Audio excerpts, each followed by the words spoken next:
এই লোকটা তার স্বাস্থ্য ভাইকে তার অফিসে একটা জব দিয়েছিল, এমনকি তার স্ত্রীর পার্সোনাল অ্যাসিস্ট্যান্ট বানিয়ে দিয়েছিল।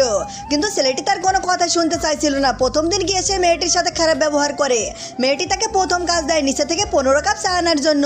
কিন্তু ছেলেটি যখন অস্বীকার করে, মেয়েটি তখন বলে সে তার বসের কাছে এসব বলে দিবে। ছেলেটার কাছে আর কোনো উপায় ছিল না, এজন্য সে মেয়েটার কথা শুনে। এরপর থেকে মেয়েটা তাকে বিভিন্ন ধরনের কাজ দিতে থাকে। অবশ্যই ছেলেটি ফাইলগুলো ফেলে দেয় আর মেয়েটাকে বলতে থাকে সেই কাজগুলো করতে পারবে না। কিন্তু মেয়েটা তখন বলে এখানে জব করতে হলে আমার কথা শুনতে হবে, এমনকি 2 মিনিটের মধ্যে কাজ শেষ না হলে তোমাকে ওভারটাইম করা লাগবে। এরপর ছেলেটি ফাইলগুলো খুঁড়তে থাকে আর সেখানে কিছু একটা বলে কাজটি সম্পূর্ণ করে। এরপর বোর্ড মিটিং এ এসে তাদের একজন কর্মচারী বসকে ভুল ফাইল দিয়ে দেয়। ঠিক তখনই বস তাদেরকে বকছিল এবং মেয়েটি তখন আসল ফাইলটি নিয়ে আসে আর বসকে বলে এই প্রজেক্টের জন্য সবাই ওভারটাইম করেছে। এটা শোনার পর বস তাদের বেতন দ্বিগুণ করে দেয়। এসব দেখার পর ছেলেটি বুঝতে পারে মেয়েটি অনেক ভালো। এরপর তার সম্বন্ধে তার মনোভাব বদলাতে থাকে। এরপর দিন রাত্রেবেলা ছেলেটি ওভারটাইম করছিল। ঠিক তখনই মেয়েটি তার পাশে খাবার রাখে এবং এরপর মেয়েটির প্রতি ছেলেটির ভালো লাগে কাজ শুরু করে। এরপর কাজ শেষে যখন ছেলেটি মেয়েটিকে বাড়িতে দেওয়ার কথা বলে, মেয়েটি দ্রুত সেখান থেকে চলে যায় আর তার হাজবেন্ডের গাড়ির মধ্যে ঢোকে এবং সে তখন বলে তাদের কথা সকলকে জানানো হচ্ছে না কেন।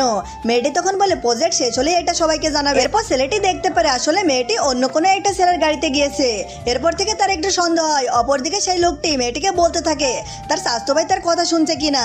ঠিক তখনই মেয়েটি বলতে থাকে তাকে জাত করার দায়িত্ব তার। এমনকি ছেলেটি তখন বলে তাকে কাজ থেকে বের করে দেওয়ার জন্য। কিন্তু মেয়েটি কোনো কথাই বলে না এবং বলে সে কাজের প্রতি অনেক ডেডিকেটেড আছে। এরপর হঠাৎ করে তার অ্যাসিস্ট্যান্ট তার রুমে ঢোকে এবং তাদের গত রাতের ছবিগুলো তাকে দেখায় এবং বলতে থাকে কেউ একজন সেটা সোশ্যাল মিডিয়ায় ছড়িয়ে দিয়েছে।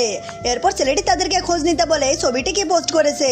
ঠিক তখনই লোকটি জানায় এটা তার স্বাস্থ্য ভাই পোস্ট করেছিল। এরপর দিন মেয়েটি অফিসে হেঁটে বাড়িতে যাচ্ছিল। ঠিক তখনই ছেলেটি তার হাত ধরে এবং সাইডে নিয়ে আসে। এরপর গত রাতের কথা বলে আর সেই ছবিগুলোর কথা সম্পর্কে জানতে চায়। কিন্তু মেয়েটি তাকে কিছুই বলে না। এরপর ছেলেটি তাকে একটু ব্ল্যাকমেইল করতে চায় আর তাকে বলে তার গার্লফ্রেন্ড হতে হবে। কিন্তু মেয়েটি কোনো উত্তর দেয় না। অবশ্যই মেয়েটি যাওয়ার সময় বলে দেয় তার প্রতি তার কোনো রকম ইন্টারেস্টেড নেই। পার্ট 2 পেতে চাইলে কমেন্ট করো। ছবিটিকে ভালোবাসলে চ্যানেলটি সাবস্ক্রাইব করে লাইক কমেন্ট শেয়ার করে সাথে থাকো।